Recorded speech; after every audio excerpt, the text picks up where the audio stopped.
Hi, Ben. Hi, Carl. How's it going? It's going great.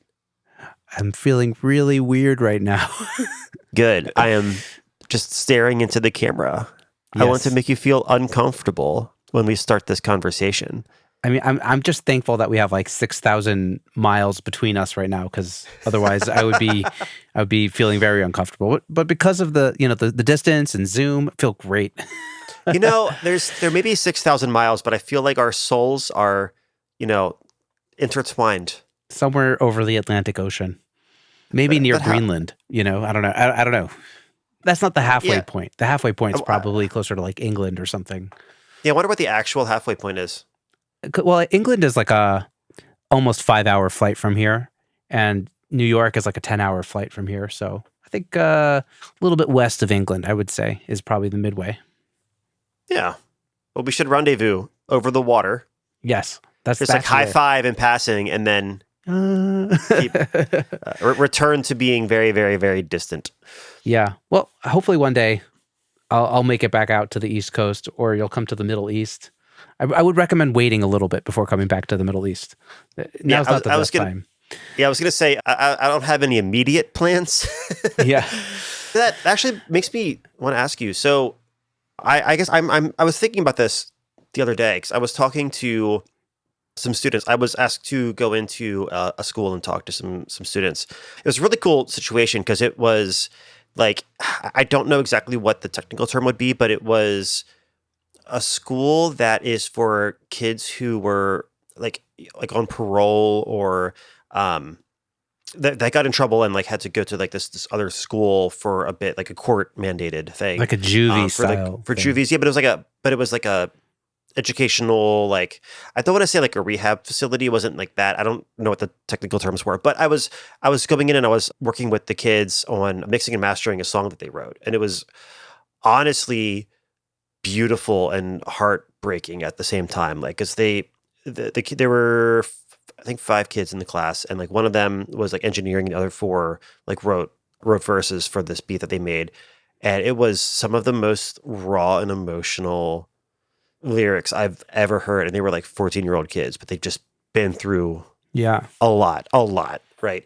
So I don't want to get too like specific into that, but like one of the things that I was telling them about was, talking to them about the music industry and how there are so many different paths to take beyond just being a famous artist. Because for a lot of kids, especially kids that didn't come from, privileged upbringings, like they don't really have any sense of what else there is in the industry other than what they see on TV or on social media, right? Right. So I was telling them about, all the different things that I've, experienced throughout my career. But one of the things that I was talking about, and I was talking about how far away, Lancaster, Pennsylvania and Israel are from each other.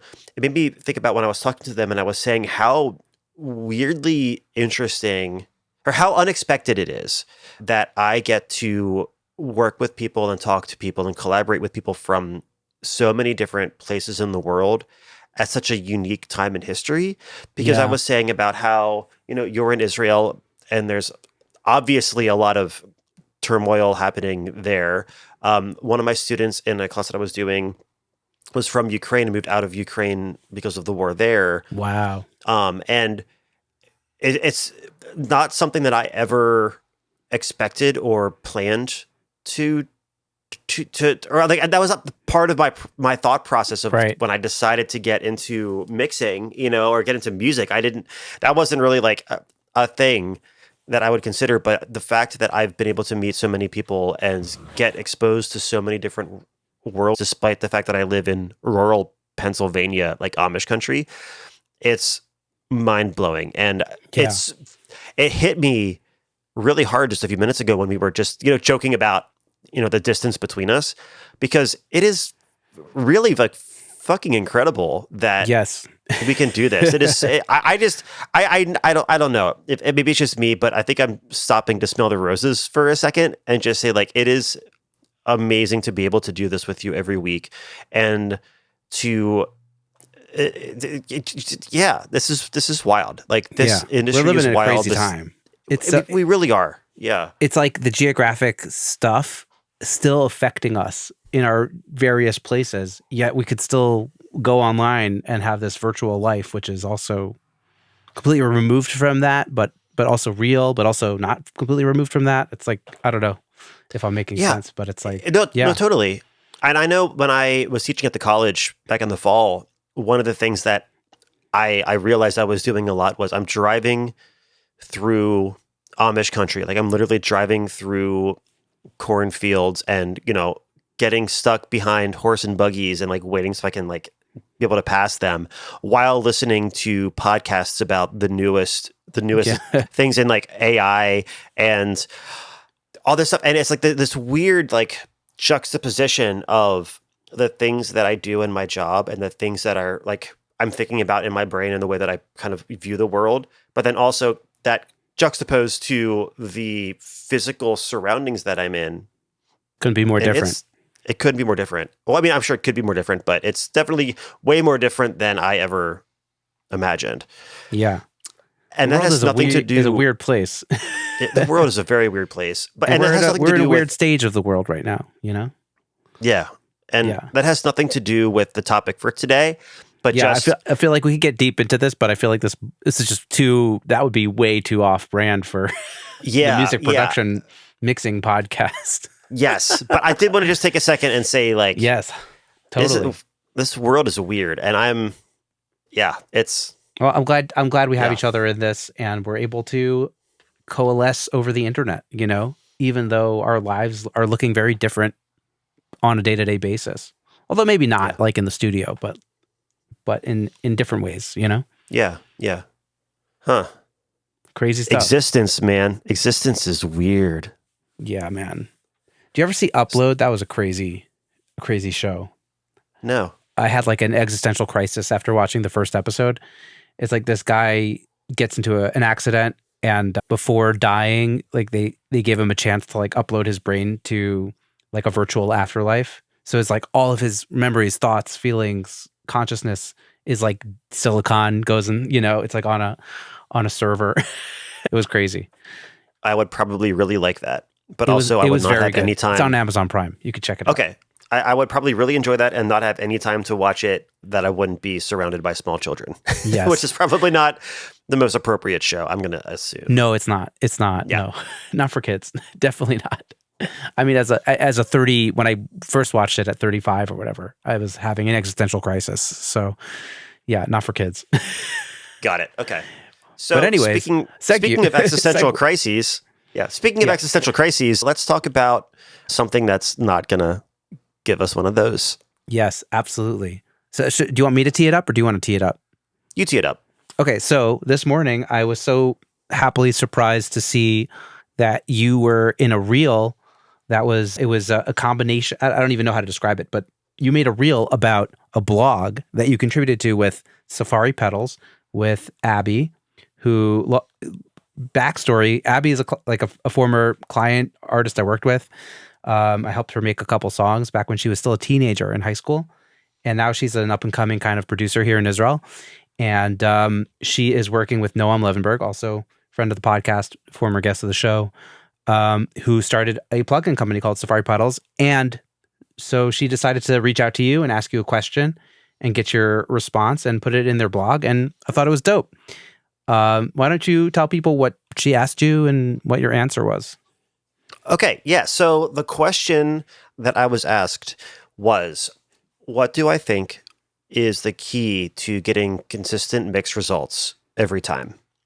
And the short version of the answer that I gave, well, even the answer that I gave was pretty short, but the short version of the short version is that there are a lot of things that people could make an argument about and say that it could be that the key to getting mixed results consistently would be acoustic treatment in your studio, or being familiar with your plugins, or referencing on a lot of different devices. But the thing that I wanted to talk about, knowing that I only had a short amount of time to do it, was about how I always mix with my monitor levels at the same volume. And the reasoning behind it, I got into a kind of a short version in the reel and on the blog, but it comes down to developing I almost want to say like a muscle memory, but for sound pressure waves. That sounds totally bullshit. I don't know. Now that I'm saying it out loud, I mean, I think I described it in the to worst me, way. even though it may be wrong. Yeah, I think I described it. That sounds like I'm trying to sell healing crystals or something. I know, but I like you had a good analogy, the coffee analogy. That was great. So okay, so the analogy that I was saying in the reel, I was talking about how the benefits of listening and mixing at the same volume level every time is that you start to just get a sense for when the bass is too loud. You get a sense for when, the vocals are too bright. You get a sense for when the stereo image is feeling good or not. Because even simple things like, obviously, we are going to be more impressed by a louder volume on the speakers than if it's quieter. That's just how humans are. That's how humans are. That's how we're programmed, right? And I want to make sure that I'm always negating that false sense of excitement that comes from just turning the volume up and then suddenly the mix sounds more exciting. So that's one thing that it helps me with. Number two, it does develop a sense of like muscle memory where, you can tell when the kick isn't hitting you enough, when the kick's hitting you too hard. Especially for me, in my experience, my stereo imaging is much more consistent and predictable when I'm working at the same volume level because different volumes of audio coming out of the speakers, it's going to react differently in the room. You're going to have different amounts of reflections just based on how loud the monitoring is. So I actually get a much more confident sense of what my stereo image is going to be. So that does, it does play a role with the acoustic treatment, right? Like it's not this is the one thing that's going to suddenly fix all of your mixes. This is the one trick that doctors don't want you to know about mixing. That's not just set the volume to one place and forget everything else. But you start to get this sense kind of like when you're making coffee. And the analogy that I used or the metaphor that I used was that when I'm making coffee in the morning, I don't get out a measuring spoon to put precisely an exact amount of half and half in my coffee. Right? I just pour it in and I just know, I just sense when there's the right amount and I stop pouring and it's perfect like every time because I've just done it so many times. Same. I can just sense it. And and I'm not a great cook by any stretch, but I know like my wife is a phenomenal cook, and whenever she's cooking, like she eyeballs things all the time, and it always works out great.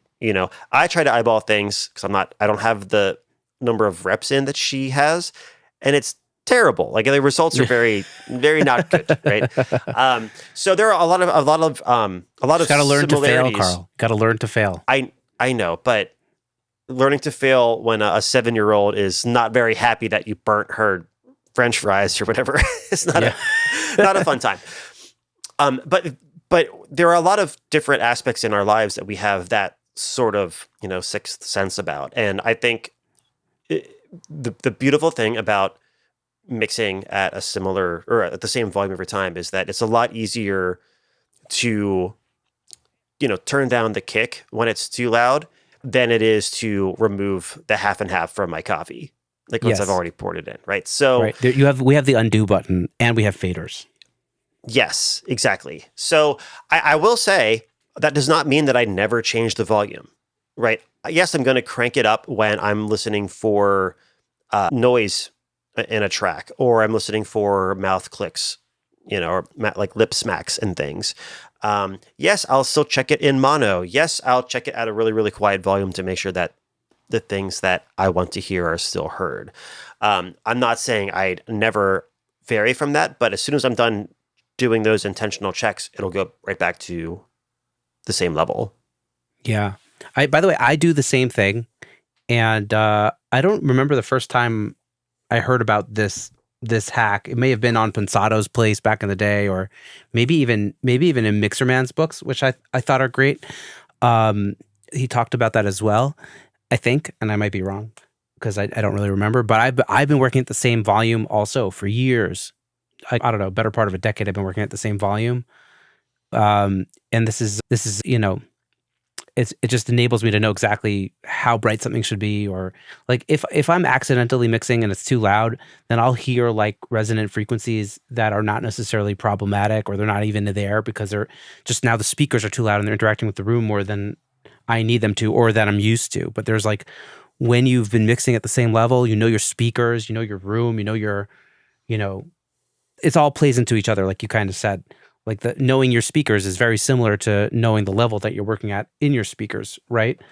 And so like it's just that familiarity of like, I'm in my space, I know how things are supposed to sound, and so like that sixth sense is there. So it's kind of like all the other things about your room I think are also there, but maybe people haven't necessarily thought about the volume hack. But I'm glad you have, and I have also. It's definitely been definitely a game changer for me. Do you have like a separate volume level when you're using headphones versus Yeah, well, I think in headphones I tend to be a little bit more.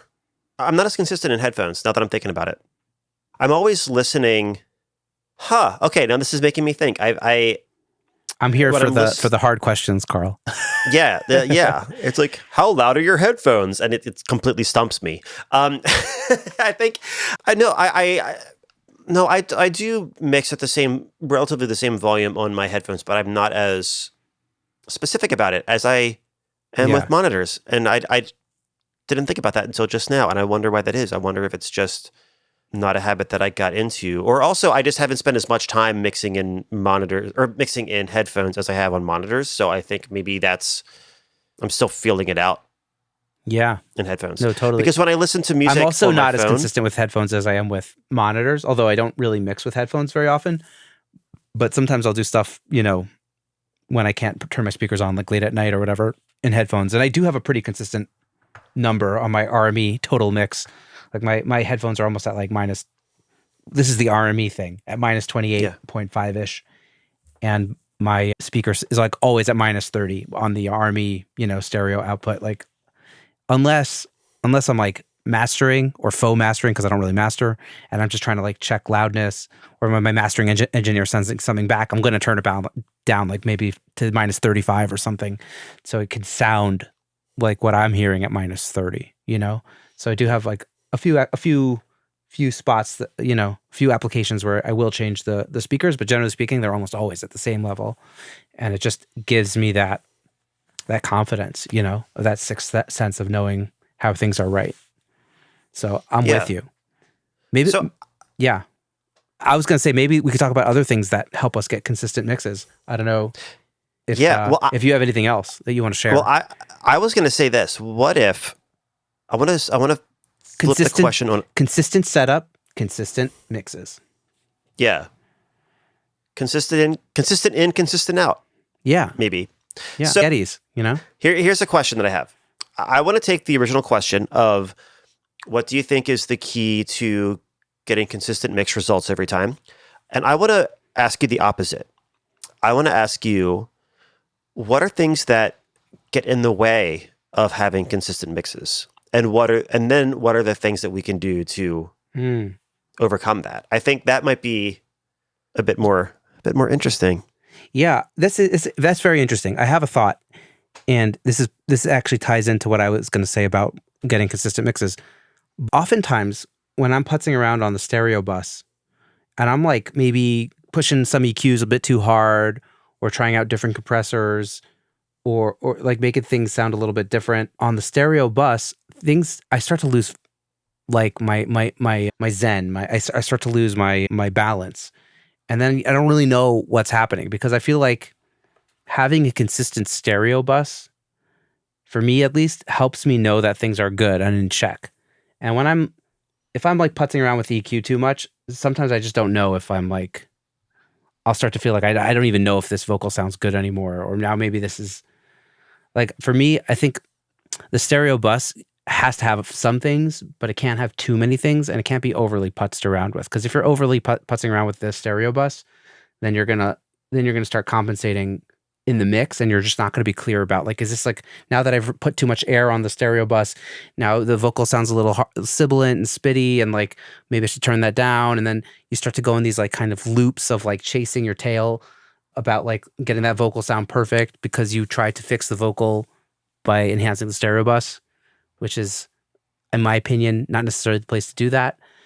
Although adding a little bit of top end is often good, and it's like a fine line, right? Because like adding a little bit of, like I do often add a little bit of sub and a little bit of top end on my stereo bus after the compressor to kind of like, and before the limiter to kind of give it an, that kind of lift, and it does a little bit of the legwork down, earlier for like the kick drum and the bass, making them sound full and big. But if you're like putzing around with that stuff and you're not consistent, then you can start to really question yourself. And I find that usually if I'm questioning things at the end of a mix, it's because I've done too much on the stereo bus. Yeah, because I think the danger is from any change you make on the stereo bus is going to affect everything. Exactly. It's gonna maybe fix one problem and unintentionally cause 5 others. Exactly. So like the later down the chain you are, the more careful you have to be about what you're adding. And again, I do a lot of stuff later in the chain. Like I do a lot of stuff on like my instrument buses, right? As I get towards the end of a mix, I'm often cleaning up. I'll put like a Pro Q3 on like the guitars and the bass and the vocal, and kind of try to like get a little extra clarity that way that I maybe didn't get earlier on in the chain, now that the mix is getting closer to the finish, right? And I do that, and it usually works out good. But like, you just need to be careful, because when you're at that stage, it's affecting all the individual channels, So if you're doing that to the drum bus, you're affecting the kick, the snare, the toms, the hi-hat, everything, So do you have a point? Is there a threshold for you? No, audio pun intended. Is there a threshold for you that it was not good? Don't. It wasn't a pun until you told me it wasn't. don't pity laugh for me, please. I'm genuinely laughing. Maybe that's the bad thing. Go ahead. Possibly. Yeah, we're both sleep deprived parents. Yes. Is there a moment or like a landmark that you say, okay, this is the point where I need to stop adjusting the mix bus, or this is a point where I need to start adjusting the mix bus? Oh boy. Not necessarily asking for like a hard and fast. I think like when I'm at like the 80% mark of a mix, maybe that's when I'll start to like tweak with the mix bus. And then when I'm at the 95% mark of the mix, that's when I might undo all those things and go back to what I thought sounded good at the 80%. It's like that. Like, it's like when you have most things dialed in and you're saying, okay, maybe I could get a little bit more clarity if I just like dip out a little bit of the mono here at 250 or something, and I push the sides a little bit, a little MS mode on the Pro Q kind of a thing. And then sometimes it sounds more clear. And then you realize, oh, but now I'm having this issue and I'm having this issue. And then you realize a lot of these things do better when the mastering engineer takes care of it. And you don't really, like, for me, I like to leave a little bit of room for the mastering engineer. And I find that the mixes with the master end up a little bit better when I do less at that stage than if I try to fully dial it in. And like, because I'm no longer, in the mastering episode, we talked about zooming in and zooming out and zooming in and zooming out and all that stuff. And I think you get to the point where you kind of are fatigued with the mix and you have less objectivity. And that, for me, that's usually after I've hit the 80%, or after a certain amount of time on it. Maybe, I don't know if it's like in a day, or like I could probably refresh my objectivity if I come back in a day or something. And then often when I do that, I'll just remove those extra EQs or something, or maybe even a saturator or whatever, and be like, oh, no, this is better. This is, even if it's like a little bit muddy, like it has more, it has more depth than when I put that in or whatever. And then maybe the mastering engineer will be able to kind of fix it up in a different way that's a bit better with his fresh ears, So I don't know if I'm answering your question, but there's definitely a murky area between 80% and 100% done, where, you try to push things because it's an experiment. It's like, okay, can I actually make this better? And then an easy target for making things better is the stereo bus, because you could betterize the whole track. And then often that's not the way. But you try anyways, because that's your job, and why not? But you have to remember to refocus, recenter yourself so that you have the peace of mind or the state of mind to know if it's the right call or not, you know? And then sometimes it's about asking your friends for their opinion on the mix or your mastering engineer about the state of the mix. Yeah. And so it's kind of like, I feel like I've walked through like a classic Ben gets confused by the end of the mix, and then in the end goes back to where he was a little bit earlier on in the mix, and then ships it for mastering, and then the master finishes it perfect. So yeah. So then, if I were to take The moral of the story is, yeah. So I'm gonna take it. I'm gonna reword it and tell me if this is the same moral of the story you're trying to that you were saying. Yeah. You're saying that one of the things that gets in the way of consistent mixes is putzing around with the mix bus past, like, after the point that you have objectivity, after the point that you are confidently making decisions that you know this is solving a specific problem. 100%. And then the way to avoid doing that is by having self-awareness and self-control about when to make adjustments and when to be like, nope, that's going to be for the mastering engineer. Yeah. Or that's going to be for me to come back tomorrow and see if this was better or worse.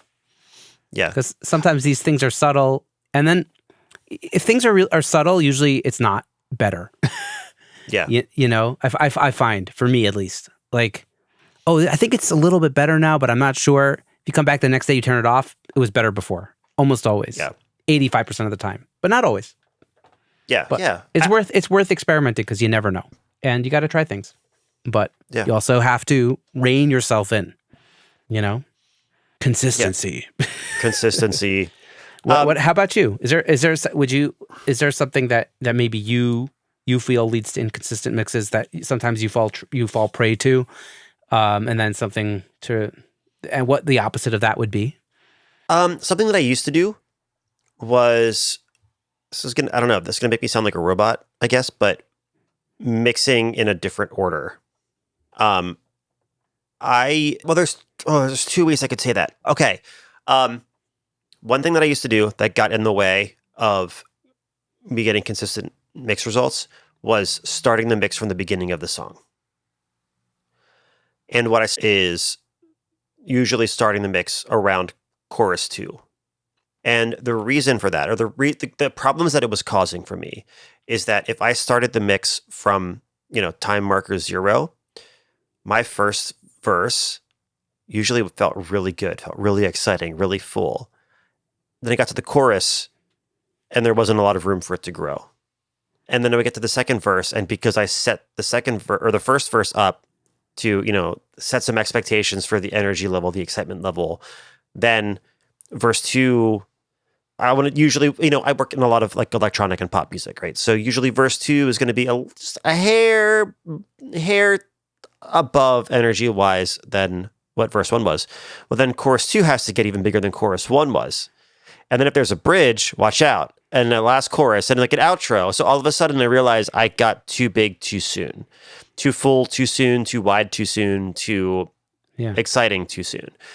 And that hurt my mixes a lot because it made it a lot less engaging. It didn't necessarily affect the consistency of my low end or like technical things like that. It affected the consistency of me being able to tell a story through a mix and to be able to tell an engaging story and keep the listener engaged.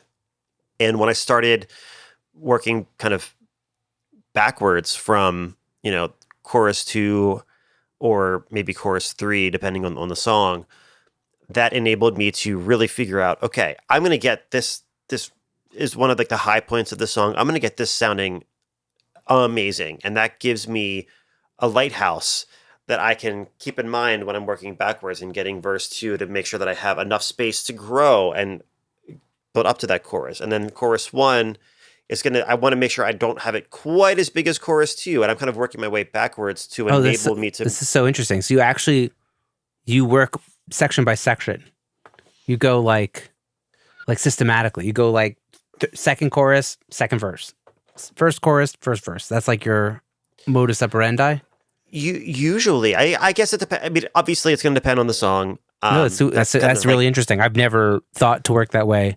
I know like mastering engineers will often start with the second chorus or the big chorus to just make sure that it's getting nice and loud so that the verse doesn't feel squashed or whatever. But that's super interesting. And just so that people understand, and what I think I'm understanding is you'll still listen to the song in full before you start mixing, but then you're focusing yeah. your attention on the actual technicalities of the mix on that section. Yeah. So and I'll say like I'll still go through and I will, we still have to prep the mix. I still, I don't. Thankfully, I have my wonderful, lovely assistant Ethan do the preps for me and get everything, in my template and color coded and whatever. But like, I'm still going to go through and listen to it and make sure I can just be kind of familiar with all of the different ingredients in the song. But when it comes down to me actually making mixing decisions and like the balance and the processing and like the organizing of all of the pieces, I usually start with the second chorus. I think I like knowing where the song is going to go. Like I know where the song's starting because I listen to all the raw bits, but then I want to have like a good end point in mind.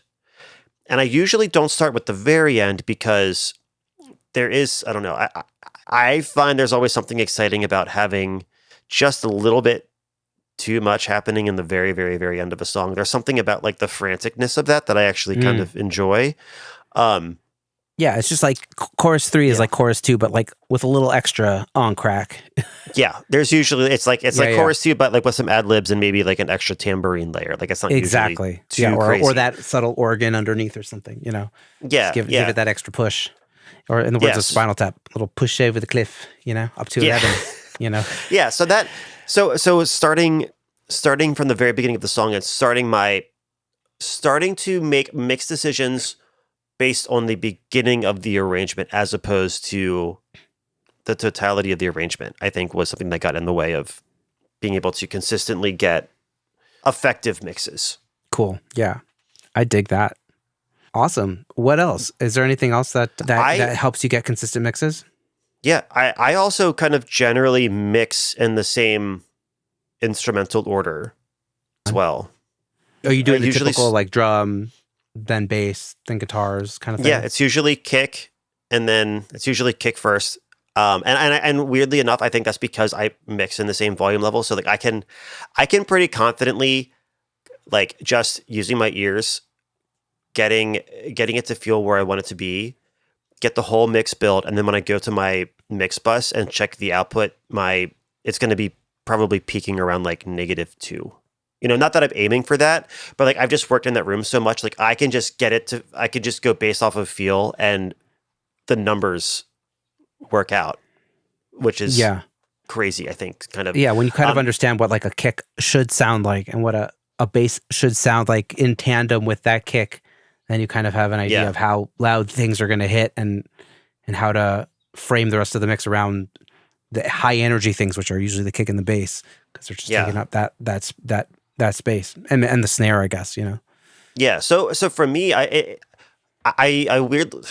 start with all of the most important elements first, and again, I'm working in primarily pop and pop adjacent stuff, right? So it's usually kick, snare, bass, and vocals are generally like the number one thing, but I actually intentionally don't mix them until last, and I'll get to that in a second. Really? But yeah, but it's usually kick, snare, then bass, and then I'll, depending on my mood, either getting the rest of the percussion stuff in or the guitars and synths and that kind of stuff.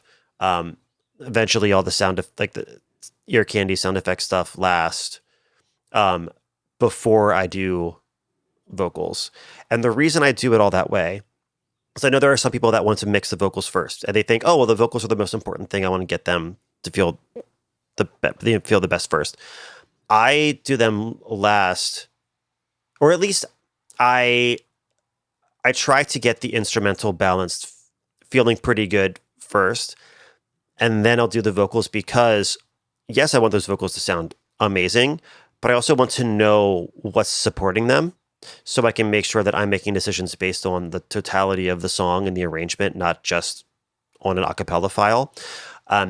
But because of the way that I set up my mix template, which I know we talked about in an earlier episode, I can make changes to the totality of the instrumentals very easily, so I can make space for the vocals in whatever way that I want to. I can adjust the backdrop for the scene very quickly and very easily based on the context of what the vocals end up actually being. So yeah, totally. That's kind of like what I was saying about like putting that pro cue on each of those like buses to kind of make a little bit of extra puzzle space for the things that you want to highlight. Yeah. And I would say like also to agree with you on that point about the vocals is like if you're only focusing on the vocals before you do anything else, there's a solid chance that vocal is going to just like sit above everything else, and it's not going to actually sit nicely enveloped in the rest of the mix. Because I feel like a vocal that like doesn't sit nicely in a mix, if it's just too loud or if it's hard to get it to sit nicely amongst the rest of the arrangement, there's something about that that's also not great. Like I think you really want that vocal to sound loud and present, sure, but it also has to sound like it's enveloped in the mix, you know? And I think for me, at least, a big part of that is probably similar to you, is getting the kick and bass feeling big, so that because the vocal doesn't really clash so much with the kick and the bass, they can all kind of really be loud, and that bass can kind of hold it down. The bass will, and the low end of the kick and the bass will hold the fort so that the vocal still sounds like it's in the mix and not above the mix, you know? Does that resonate with you? It does. And that's that balance, and kind of always making mix decisions that support the vocal, but you can't support the vocals without having a real understanding of what's going on. Like, what are the supporting elements and what are they doing? And I think that, like you said, like it enables you to make the decisions of, okay, these are the things that are meant to be the foundation. How do I make them feel great, sound great, support the vocals, but in their own place, in their own role, around the vocals, beside the vocals, underneath the vocals, on top of the vocals, however it makes sense for that track. And then after I do all of that and I get everything feeling really good, like the kind of like the very, very last thing that I'll do, and this is usually like, I almost want to say after the mix is approved, but like right when I feel like I'm pretty confident this is going to be the last round of revisions, that's when I'll make my automations on the mix bus, which I do. I do two things. On my chain from a mix bus, the very first thing that I have is just the utility gain plugin. And then a couple slots down, I have the utility, like that direction mixer, right? Which is kind of like it's kind of like an imager, but I don't use it to create any imaging. I'll get to that in a second. This is Logic's stock direction mixer. Yeah. Nice. And what I use those for is I will then make any kind of like extra little, push it to 11 kind of moment. I might automate the gain of basically the input gain going into my mixing, my mixing plugins. I might have it come down by 1 dB in the verses, or like up half a dB, up 0.3 dB in like the last chorus, whatever it is. I'm making those little adjustments to just emphasize. This will be before or after your compressor? Before. So that way things are hitting, like I want to go into my oxide tape, emulator more aggressively in some parts. Right. So I want it to feel like I want the energy that pushing some of those plugins gives you, but I want it to happen in certain places and not others. And then I'll do a similar thing with the direction mixer, where the verse is like, usually like the intro might start, a little bit more narrow. I as a rule with that plugin, it's just like the stock direction mixer plugin. I never go wider than 1.0, right? So the way that plugin works, if you're not familiar with Logic, is like 1.0 basically just means that there's no changes to the stereo imaging, right? So anything that's wider than that, you're creating stereo imaging, and it's doing its voodoo to make things sound wider. Right. And it'll anything likely be phasing and stuff like that happening. Yeah, that's like you're adding like phasing issues and which can be pleasant sometimes. There's a place for Usually everything. Sure. it's a place for everything, but like I don't like using it. I don't like using that plugin for that or using it there. But anything smaller than 1.0, like 0.82, whatever, basically says it's taking your full maximum width of your stereo image and it's just bringing it in to be about like 80% of maximum. So anything that's hard panned all the way left now sounds like it's 80% left, right? Anything that was 50% left now sounds 40% left. Right? It's just kind of like taking the whole stereo image or the whole stereo field and just kind of bringing it in a little bit. I love this because you don't have to make things wider to make things wider. You can make things narrower to make the wide sections feel wider, but they're just regular. Bingo. It's just contrast. It doesn't have to be wider for that contrast. It has to be just more full wide instead of less wide. Yeah, exactly. So what I'll do is usually like the verses might be, at 0.8 or 0.82, and then the pre-chorus might go to 0.9, and then that little like quarter note before the chorus, when things get small, I might be more aggressive and automate that down to like 0.6. So it's kind of like bringing everything in for that little moment, so that way when the downbeat hits, everything feels like it exploded and got wider, even though I'm not actually adding any width. Right. I'm just allowing width. I'm allowing width. Yeah. So you can get that effect. You can get the effect of a really dynamic stereo image without having to like make things super wide, not having to like having the verses be all the way wide and then feeling like, okay, well, I want to make it sound more exciting. So I'm just going to do all of the, get all these, unintended consequences of imagers. Yeah. Or it's a way of creating more contrast, but not just by making things big or bigger. It's like, okay, well, how can I make it smaller? How can I make it wider? And those are the kind of automations that I'll do on my mix bus, like at the very, very end, because by that point, then I'll have a better sense of where everything is, how the arrangement's going. And if I can get it to sound really, really great and exciting and the artist loves it without that, when I do go and do that, that is just like... Right. They probably don't even realize what it is that they like about it, but they know that something got more It's enhanced. just that... So yeah, it's just that extra like sprinkles on the icing on the cake. Love it. Amazing. I had a couple thoughts when you were talking about this whole thing, but like I don't necessarily do vocals at the very end.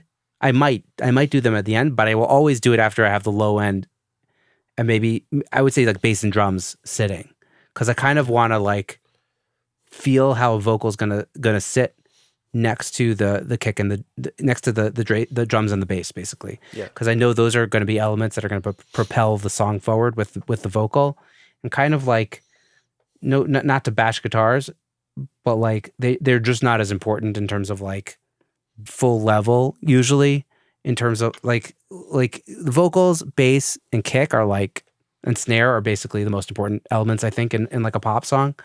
And so I'm kind of just making sure that those are sitting together, and then it can give me a little bit of space to get the vocal. This is like a different podcast episode. I probably shouldn't go too deep in it. Maybe that could be our next podcast episode. But yeah, but always I'm also starting with the kick and the bass, because and this is kind of, I'll tie this into what my next, or maybe my last consistency hack would be, is how that kick and bass is hitting the stereo bus really affects everything.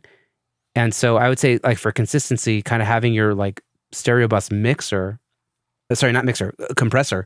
hitting at a pretty similar level is not always the same, but within a range, kind of gives you a clue of like how hard your kick and bass and snare are going to knock. And dialing that stuff in at the beginning of the mix and seeing how the compressor is reacting is a great way to kind of know that your levels are going to be consistent throughout. And it's kind of like almost like your monitoring system being the same every single time, knowing how your stereo bus compressor is reacting to the mix every single time. And from that very beginning of when you're getting that bass and kick stuff dialed in, just that's going to set you up for success as you do the rest of the mix and you bring in the other elements, and you're making sure that everything has its place. So I would say, like, the last thing that I would add to the consistency thing, we talked about consistent monitoring space you're in, monitors you're comfortable with, level of the monitors, and like just like knowing how hard it's hitting that stereo bus compressor is just going to like solidify the rest of your mix. Thoughts? Yeah. Yeah. And I agree. And I think that goes back to one of the examples that I mentioned about, one of the examples about using plugins that you're familiar with, like using things that your go-tos, right? And even though what you're saying isn't specifically about only using plugins that you're familiar with, right? But what you're saying is if you have a plugin on your mix bus every time and you know generally what the meters are going to be doing for mixes that you felt really good about, even if it's just like a quick glance and you're seeing that, oh, the meters are moving a little bit, cool, or oh, they are going crazy, there's something off here. Right. It's just being familiar with, how that plugin reacts to your mixes. Even something as simple as knowing where the meters go is really useful. Exactly. For me, like, on that townhouse bus compressor that we both use, like if it's hitting -1 to -4 or something, we're in the ballpark. If it's more than that, we're done. Yeah. For me, the big one is the UAD oxide tape simulator that I use. I love that thing so much, and I know that when I'm playing the mix, if my kicks and my bass together are just get to just barely go into the red, just kissing that red a tiny little bit, I know that I'm really in a good place, and I know that I have a little bit of wiggle room for that last chorus for me to bump it up, which is why I have that utility gain plugin just before that simulator. So I know that when I want the smaller sections, like the more intimate sections, to feel intimate, I know that if I just automate that down a little bit, the input gain, essentially automating the input gain going into that plugin, but just knowing that Logic's stock plugins are going to play more nicely with delay compensation and all those things than me trying to do it to, a UAD plugin. That enables me to kind of use that meter as a gauge. Like I can tell right away, like I usually, if I feel like I think the subs might be a little hot, I pull that up and I can see like, oh, it's definitely like going into the red. Then that's just kind of like confirming, all right, this is hotter than I want it to be. I thought it was a little too much. This is confirmed. And it enables me to make those, not just make quick decisions, but also kind of confirm my suspicions. Right. Because I use that same plugin. I have it in the same, I know what it's going to do, when it's going to do it, and why it's going to do it, and what I can do to remedy the situation. Yeah, totally. And also like because I mix into the Pro L2 usually, like I know like how much gain reduction I want to see on that plugin, and I really only want to see it from like transient instruments like a kick and a bass. If it's like if the vocal is starting to nudge that thing, then we're hitting it too hard. You know what I mean? Like yeah. Then that you've overdone it. So kind of knowing those plugin meters is a big part of it. Absolutely. Yeah, and it's, to be clear, and I think you and I both agree on this, it's not that we're using the meters as gospel and that we're necessarily aiming for something. It's more that yes, we're familiar with what different meter readings are indicative of. Right. And we're hearing this and something feels good to us, and we see those meters and it indicates, yes, you're correct, it's right. Or something feels wonky or squishy here. Let's open this up and see what it looks like. Oh, I gotta tone things back a little bit. I got too hot. So too hot for the hot tub. Too hot for the hot tub. Carl, I think this is a great place to wrap this episode. This was really cool. A cool one. Thanks for doing it with me. I'm glad that you decided that me saying too hot for the hot tub is the perfect place to end. I'm here for you, Carl. On that note, bye, Ben. Bye, Carl.